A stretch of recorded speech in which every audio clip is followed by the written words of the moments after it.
Combine पूर्व परीक्षा 2011 ते 22 यामध्ये ग्रुप बी आणि ग्रुप सी याच्यामध्ये भारतातील सर्व प्रकारच्या बँका यावर विचारण्यात आलेले प्रश्न या व्हिडिओमध्ये कव्हर करण्यात आलेले आहेत. विधाने विचारात घ्या. नाबार्ड कृषी क्षेत्राच्या विकासाकरिता कर्जाची सोय करून देते. ब. नाबार्ड ग्रामीण व्यवसायांना कर्ज पुरवठा करते. सी. नाबार्ड शहरी उद्योगांसाठी आर्थिक मदत करते. डी. नाबार्ड शहरी विकासासाठी आर्थिक मदत करते. तर याच्यामधलं अ आणि ब हे ऑप्शन करेक्ट आहेत. तर नाबार्ड हा शॉर्ट फॉर्म आहे national bank for agriculture and rural डेव्हलपमेंटचा. याची स्थापना 12 जुलै 1982 ला करण्यात आली. ही स्थापना बी शिवरामन समिती च्या शिफारसीनुसार 1979 ला करण्यात आली. रिझर्व्ह बँकेची कृषी पत विषयक कार्ये आणि कृषी आणि पुनर्वित्त विकास महामंडळाची पुनर्वित्त विषयक कामे एकत्र करून नाबार्डची स्थापना करण्यात आली.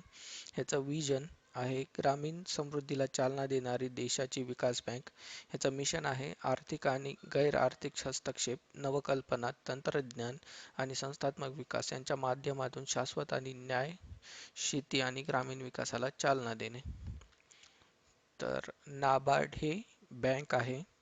ग्रामीण भागातील शेती आणि संबंधित उपक्रमांना प्रोत्साहन देणारी कर्ज पुरवठा करणारी शिखर संस्था ही नाबार्ड आहे. भारतातील व्यापारी बँक प्रणालीमध्ये खालीलपैकी बाजारपेठेचा कोणता भाग हा वृद्धिकारक व नफा मिळवून देणारा आहे? तर तो आहे रिटेल बँकिंग. पेटीएम बँकेची प्रमुख वैशिष्ट्ये डॅश ही आहेत. प्रति व्यक्ती 1 लाख रुपयांपर्यंत ठेवी स्वीकारणे, एटीएम व डेबिट कार्ड देण्यास परवानगी, एटीएम कार्ड देण्यास परवानगी, कोणत्याही स्वरूपात कर्ज देता येणार नाही. तर याच्यामध्ये पेटीएम बँकेची स्थापना ही नचिकेत मोर समितीनुसार करण्यात आली. पेटीएम बँक चालू खाते उघडू शकणार, बचत खाते उघडता येणार, मात्र मुदत ठेवी ठेवता येणार नाहीत. पेटीएम बँकेत जास्तीत जास्त 1 लाख रुपयांच्या ठेवी ठेवता येणार. रिझर्व्ह बँकेने ठरवल्याप्रमाणे CRR ठेवावा लागणार, तर SLR 75% ठेवावा लागणार. पेमेंट बँकांना 25% शाखा ग्रामीण भागात उभारणे अनिवार्य आहे. सुरुवातीचे भाग भांडवल 100 कोटी असायला हवे. क्रेडिट कार्ड कर्ज देता येणार नाही, मात्र एटीएम आणि डेबिट कार्ड तसेच म्युच्युअल फंड विमा उत्पादने देता येणार. व्यवहार शुल्काद्वारे मुख्य उत्पन्न असेल. आणि याचा स्थापना क्रम बघितला तर पहिली एअरटेल पेमेंट बँक जी राजस्थानमध्ये होती, त्याच्यानंतर पोस्टल पेमेंट बँक आणि तिसरी पेटीएम पेमेंट बँक. 1995 मध्ये बँक ग्राहकांच्या विवादांचे स्वस्त आणि जलद निपटारा करण्यासाठी बँकिंग लोकपाल योजना सुरू करण्यात आली. बँकिंग लोकपाल योजना ही 1995 पासून RBIने बँकिंग नियमन कायदा 1949 च्या कलम 35 अ अंतर्गत आणली. बँकिंग लोकपाल हा बँकिंग लोकपाल योजना 2006 1 जुलै 2017 पर्यंत सुधारित केल्यानुसार च्या कलम 8 अंतर्गत निर्दिष्ट केलेल्या तक्रारीच्या कारणास्तव समाविष्ट असलेल्या काही बँकिंग सेवांतील कमतरतेबद्दल ग्राहकांच्या तक्रारींचे निवारण करण्यासाठी रिझर्व्ह बँकेने नियुक्त केलेला एक वरिष्ठ अधिकारी आहे.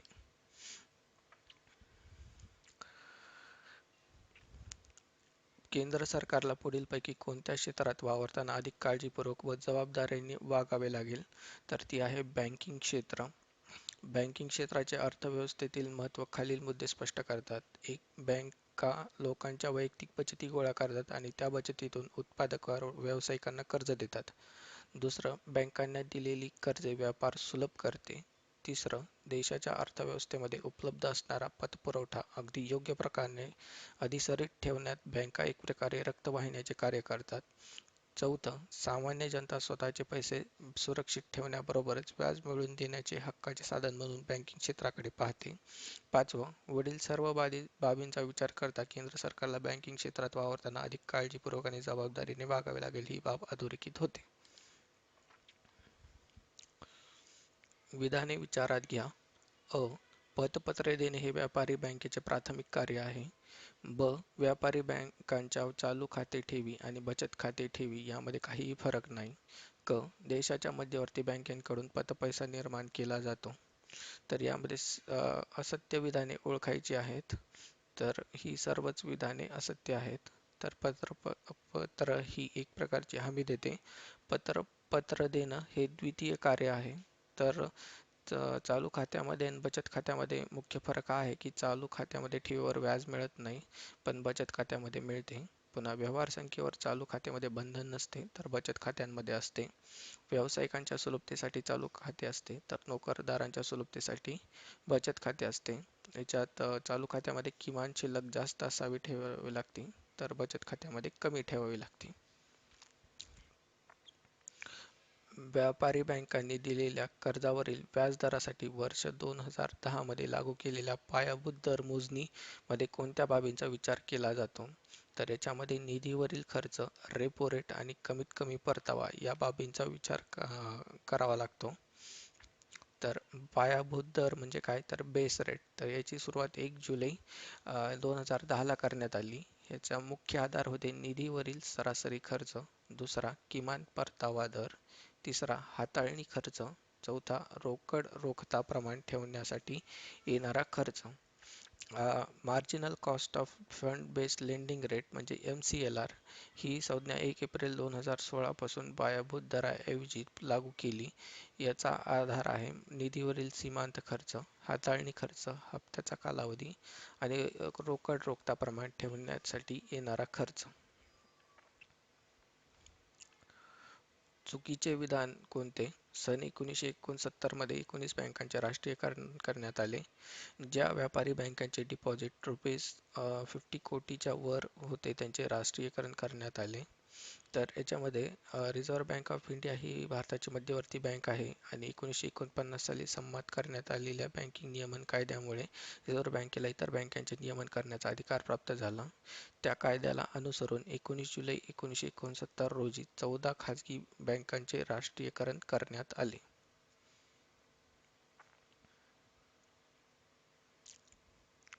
बिगर अनुसूचित बँका म्हणजे अशा बँका ज्या रिझर्व्ह बँकेच्या कायदा 1934 च्या डॅश सूचीमध्ये आहेत, तर त्या दुसऱ्या सूचीमध्ये आहेत. तर अनुसूचित बँका म्हणजे काय, तर यांचा समावेश RBI कायदा 1934 च्या दुसऱ्या सूचीमध्ये करण्यात येतो. निकष बँकेचे भाग भांडवल व राखीव निधी 5 लाख रुपयांपेक्षा कमी नसावे. सर्वसाधारणपणे आपल्या ठेवीदारांच्या हितासाठी काम करावे. याच्यामध्ये सुविधा कुठल्या आहेत, तर या बँकेतील खात्यांना सुरक्षितता व पतमूल्य प्राप्त होते. RBI कडून बँक दराने कर्ज मिळण्यास प्राप्त ठरतात. RBI कडून पुनर्वित्ताच्या सुविधा प्राप्त होतात. यांना आपोआपच निरसनगृहाचे सदस्यत्व मिळते. तर बंधने आहेत. CRR व SLR राखण्याचे बंधन आहे. प्रत्येक बँकेला आपल्या आठवड्याचा अहवाल दर शुक्रवारी RBI कडे पाठवावा लागतो. तर बिगर अनुसूचित बँका म्हणजे अशा बँका ज्यांचा RBI ॲक्ट 1934 च्या दुसऱ्या अनुसूचीमध्ये समावेश करण्यात आलेला नाहीत. या बँकांना सुविधा म्हणजे RBI चे कर्जे, पुनर्वित्त, विनिमय पत्राची पुनर्वाटणी इत्यादी सोयी प्राप्त होत नाहीत. यांच्यावरची बंधने आहेत. मात्र या बँकांना RBI ची काही बंधने लागू पडतात, जसे CRR चे बंधन. मात्र या बँकांना CRR चा निधी स्वतःकडे ठेवण्याची संमती आहे. यामध्ये पुढील बँकांचा समावेश होतो: एक खाजगी गैर अनुसूचित बँका, जिल्हा मध्यवर्ती सहकारी बँका, प्राथमिक सहकारी पतसंस्था. जोड्या जुळवा. बँकिंग नियमन कायदा हा 1949 चा आहे. बँकांचे राष्ट्रीयकरण 1969. भारतीय स्टेट बँकेची स्थापना 1955 आणि स्टेट बँक समूहाची निर्मिती ही 1955 मध्ये. जोड्या जुळवा. प्रमुख बँकांचे राष्ट्रीयकरण हे झाले जुलै 1969 ला. प्रादेशिक ग्रामीण बँकांची स्थापना 1976 चा कायदा. इम्पेरियल बँकेचे स्टेट बँकेमध्ये रूपांतर जुलै 1955 आणि नरसिंहन समितीचा दुसरा अहवाल 1998. जोड्या लावा. तर सार्वजनिक क्षेत्रातील बँका, तर ही जी आकडेवारी आहे ही 2019 मधली आकडेवारी आहे आणि हा प्रश्न 2014च्या आकडेवारीला अनुसरून आहे. तर सार्वजनिक क्षेत्रातील बँका तेव्हा होत्या 26, खाजगी क्षेत्रामध्ये 21, विदेशी बँका होत्या 43 आणि प्रादेशिक ग्रामीण बँका होत्या 64. आणि 19 नुसार ती आकडेवारी आहे. सार्वजनिक क्षेत्रातील बँका आहेत 18, खाजगी क्षेत्रात 22, विदेशी बँका 46, प्रादेशिक ग्रामीण बँका 53, लघु वित्त बँका 10, पेमेंट बँका 11.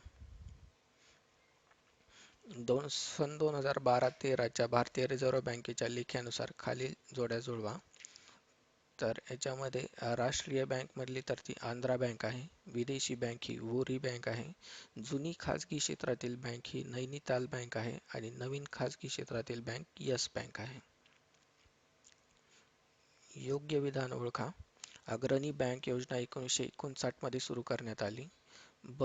वित्तपुरवठ्याकरता प्रादेशिक स्तरावरील पुरवठ्याची गरज लक्षात घेऊन अग्रणी बँक योजना सुरू करण्यात आली. तर याच्यामधले विधान ब योग्य आहे. अग्रणी बँक योजना ही धनंजय गाडगीळ यांच्या अध्यक्षतेखालील राष्ट्रीय पत पाहणी अभ्यास गटाने सर्वप्रथम 1969 साली राष्ट्रीयकृत बँकांनी क्षेत्रीय दृष्टिकोन स्वीकारावा अशी शिफारस केली. त्यानंतर एफ के नरीमन यांच्या अध्यक्षतेखालील बँकर्स समितीने क्षेत्रीय दृष्टिकोनास अंतिम स्वरूप देऊन अग्रणी बँक योजना तयार केली. या योजनेनुसार एका बँकेला एक जिल्हा दत्तक देऊन सदर बँकेला त्या जिल्ह्याची अग्रणी बँक म्हणून मान्यता देण्यात भर देण्यात आला. दत्तक देण्यात आलेल्या जिल्ह्याच्या पत, गरज आणि संबंधित बाबींचे समन्वयन करण्याची जबाबदारी संबंधित अग्रणी बँकेवर देण्यात आली. सद्यस्थितीमध्ये 20 सार्वजनिक क्षेत्रातील बँका आणि खाजगी क्षेत्रातील बँक अग्रणी बँक म्हणून कार्यरत आहेत.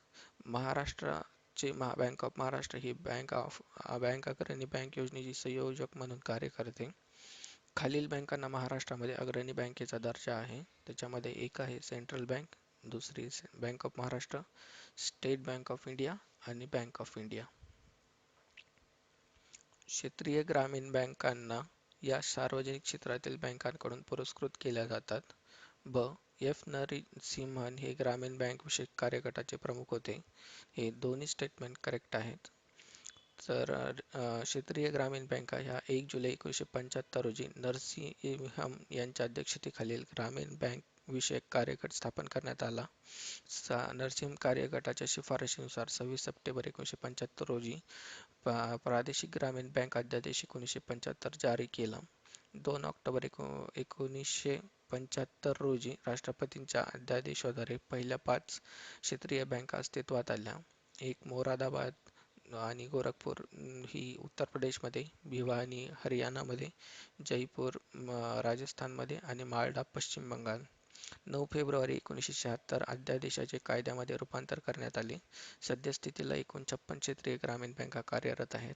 महाराष्ट्रामध्ये कार्यरत असणाऱ्या क्षेत्रीय ग्रामीण बँका: एक महाराष्ट्र ग्रामीण बँक, दुसरी विदर्भ कोकण ग्रामीण बँक. बँकिंग क्षेत्रातील सुधारणा 1992 मध्ये सुरू झाल्या. सार्वजनिक क्षेत्रातील बँकांची नफा क्षमता व कार्यक्षमता उंचावणे, बँकांची सुरक्षितता आणि सक्षमता सुधारणे. तर याचं अ बरोबर असून ब आणि क ही अ ची उद्दिष्टे आहेत. 1991 नंतर करण्यात आलेल्या बँकिंग सेवा सुधारणांमध्ये खालील बाबींचा समावेश होतो. 1991 साली एम नरसिंहन यांच्या आर्थिक क्षेत्र सुधारणा समितीची स्थापना करण्यात आली. 1993च्या मल्होत्रा समितीच्या शिफारसीनुसार विमा क्षेत्र खाजगी क्षेत्रास खुले करण्यात आले. 1998 साली एम नरसिंहन यांच्या अध्यक्षतेखालील बँकिंग क्षेत्र समिती स्थापन करण्यात आली. नरसिंहन समितीने अशी शिफारस केली होती की तरलता प्रमाण SLR मध्ये 38.5% वरून 25% करण्यात यावे. तर ही एम नरसिंहन एक वित्तीय क्षेत्र सुधारणा समिती होती, जिची स्थापना 1991 मध्ये करण्यात आली. त्याच्या प्रमुख शिफारसींमध्ये होतं की SLR ह्या 38.5 वरून 25% करण्यात यावा, CRR 15% वरून 3 ते 5% करण्यात यावा, अग्रणी क्षेत्राची पुनर्व्याख्या करून अग्रक्रम क्षेत्राचा कर्ज पुरवठा 40% वरून 10% वर आणावा, व्याजदर नियमनाचा अधिकार संबंधित बँकांना द्यावा, बँकांसाठी एकसमान लेखा पद्धतीचा अवलंब करावा, कर्ज वसुलीच्या प्रक्रियेस वेग देण्यासाठी विशेष प्राधिकरण स्थापन करावे, संपूर्ण बँकिंग व्यवस्थेची पुनर्रचना करावी, शाखा परवाना पद्धती बंद करून सदर अधिकार बँकांना द्यावा, परकीय बँकांना भारतीय बँकिंग व्यवसाय करण्यास आणि शाखा उघडण्याची परवानगी द्यावी, अधिकारी भरती करण्यासाठी संबंधित बँकांना स्वातंत्र्य द्यावे, बँकिंग व्यवस्थेतील अर्थ मंत्रालय आणि रिझर्व्ह बँक यांचे दुहेरी नियंत्रण संपुष्टात आणावे, भांडवली बाजाराचे उदारीकरण करावे, बँकिंग व्यवस्थेवरील अर्थ मंत्रालय आणि रिझर्व्ह बँक यांचे दुहेरी नियंत्रण संपुष्टात आणावे. खालीलपैकी कोणत्या समितीने प्राधान्य क्षेत्राचा कर्जपुरवठा 40% वरून 10% वर कमी करण्याची शिफारस केली? तर ती नरसिंहन समितीने केली. भारतीय नाणे बाजारात परदेशी बँकांना मुक्त प्रवेश असावा अशी सूचना कोणत्या समितीने केली? तर ती नरसिंहन समितीने केली. ही बँकिंग क्षेत्र सुधारणा समिती होती. एम नरसिंहन हिची स्थापना 1998 मध्ये करण्यात आली. त्याच्या महत्त्वाच्या शिफारसी होत्या: सार्वजनिक बँकांना मोठ्या प्रमाणात स्वायत्तता देण्यात यावी जेणेकरून त्यांना आंतरराष्ट्रीय पातळीवर बँकांच्या समकक्ष बनवता येईल. सार्वजनिक बँकांमधील शासकीय समभाग 33% पर्यंत कमी करावा. रिझर्व्ह बँकेने 91 दिवसांची ट्रेजरी बिल्स बंद करावी. रिझर्व्ह बँकेने नाणे बाजाराचा मालक होण्याऐवजी समन्वयाची भूमिका पार पाडावी. मोठ्या भारतीय बँकांचे विलिनीकरण करावे जेणेकरून आंतरराष्ट्रीय व्यापारास प्रोत्साहन मिळेल. बँकांची बुडीत कर्जे ताब्यात घेण्याची मालमत्ता पुनर्निर्माण निधी ॲसेट रिकन्स्ट्रक्शन फंड्सची स्थापना करावी. बँकांना भांडवल पर्याप्तता प्राप्त करण्यावर भर द्यावा. व्याज उत्पन्न जमेची 180 ऐवजी 90 दिवसांनी पडताळणी करावी. परकीय बँकांना भारतात व्यवसाय परवानगी द्यावी तसेच त्यांना देशी खाजगी बँकांप्रमाणे वागणूक देण्यात यावी. बँकिंग क्षेत्रातील सुधारणांच्या संदर्भात एम नरसिंहन यांच्या अध्यक्षतेखालील नेमलेल्या समितीने आपला अहवाल एप्रिल 1998 मध्ये सादर केला. बँकिंग क्षेत्र मजबूत होण्याच्या संदर्भात खालील कोणत्या सूचना या समितीने बँकिंग क्षेत्रातील सुधारणा 1998 च्या अंतर्गत केलेली नव्हती? तर ती शासकीय अंदाजपत्रकातून बँकांच्या भांडवलाची पुनर्स्थापना करणे ही शिफारस केलेली नव्हती. ऑप्शन ब.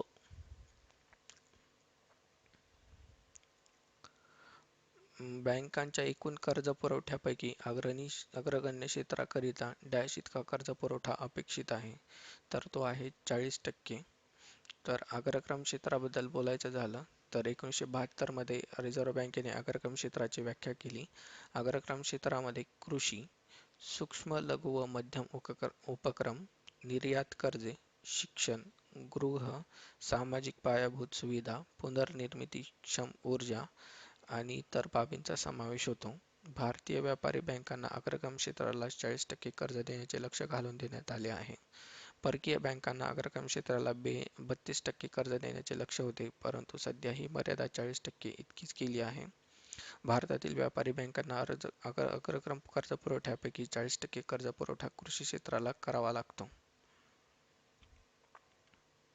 भारतातील सार्वजनिक क्षेत्रातील सर्वात मोठी बँक कुठली? तर ती आहे state bank of India. A D. Gorewala समितीच्या शिफारशीवरून तत्कालीन इम्पेरियल बँकेचे स्टेट बँक ऑफ इंडियामध्ये रूपांतरण करण्यात आले. त्यानुसार 1 जुलै 1955 साली स्टेट बँक ऑफ इंडिया अस्तित्वात आली.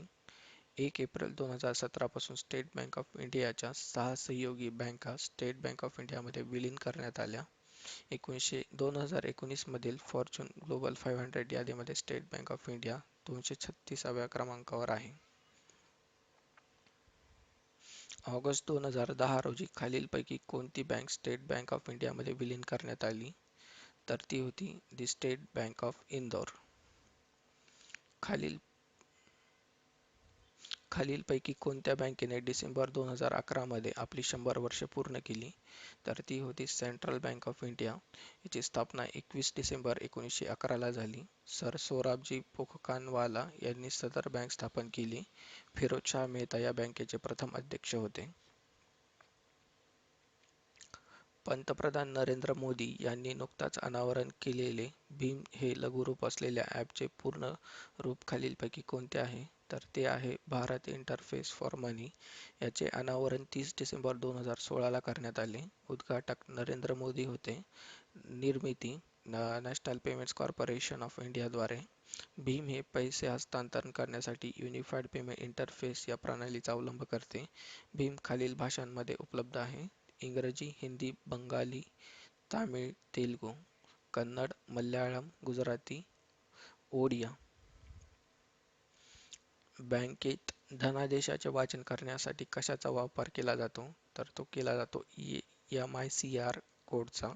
त्याचा अर्थ आहे magnetic ink character recognition code MICR तंत्रज्ञान प्रामुख्याने बँकिंग क्षेत्राद्वारे चेक आणि इतर कागदपत्रांची पडताळणी करण्यासाठी वापरले जाणारे तंत्रज्ञान आहे. भारतातील बँकिंग क्षेत्राच्या संदर्भात पुढीलपैकी कोणत्या राज्याचा वाटा ठेवी जमा करण्यात सर्वात जास्त आहे? तो आहे महाराष्ट्राचा.